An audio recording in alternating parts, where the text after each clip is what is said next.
My wife and I, our first job when we were involved in the church was nursery. And I thought this was going to be great because we were first-time parents, and what more wonderful job could you possibly have than bringing up children? But when you have 5 to 10 infants in a room, let me tell you, that's a lot of work. I needed a vacation from working the 2 hours of nursery once a week, because there's no way to keep peace when you got 5 to 10 babies in a room. Because even if most of them are sleeping and one of them is crying, they're all going to be crying soon. If one of them is frustrated, they're all going to be frustrated soon. It was really hard. It was like herding cats, keeping 5 to 10 babies.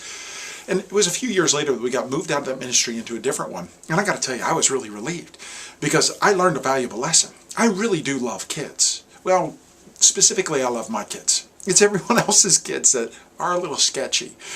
And I think most people feel the same way. But here's the thing. I thought once I moved out of nursery, I wouldn't have to deal with this anymore.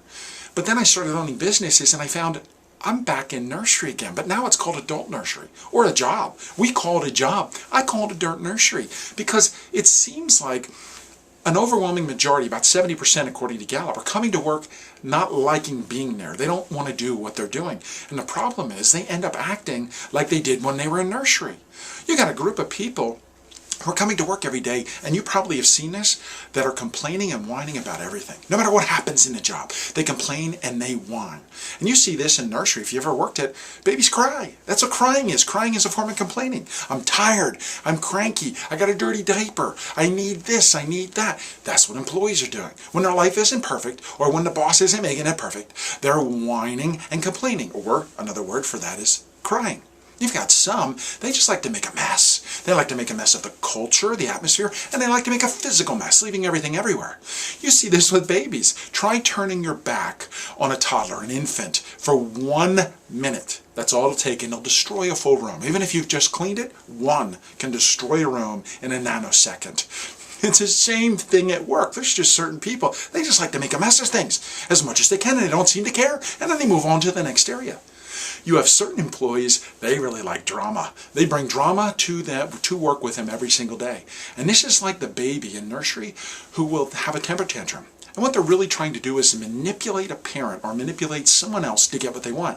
And that's what drama is. You're just trying to manipulate the job or your boss to get what you want. And there's others. Boy, employees, they don't play well with others. They just don't play well at all. You see this in nursery.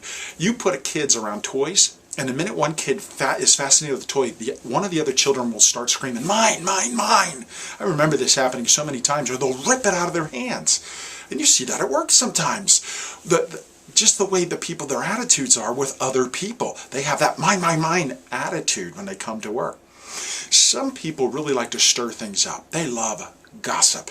And you see this in nursery and infants with parents that will baby-proof their home.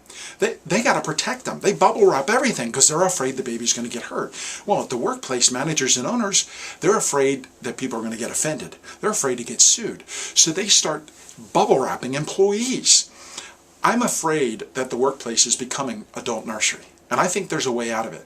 I think that as mature adults, we start following our passion, or in other words for that is we accept responsibility for who we are, and we make a decision every day because our will is stronger than our feelings to like doing what we're doing. When you do that, you'll graduate out of nursery, and wonderful, magical things will start happening to you.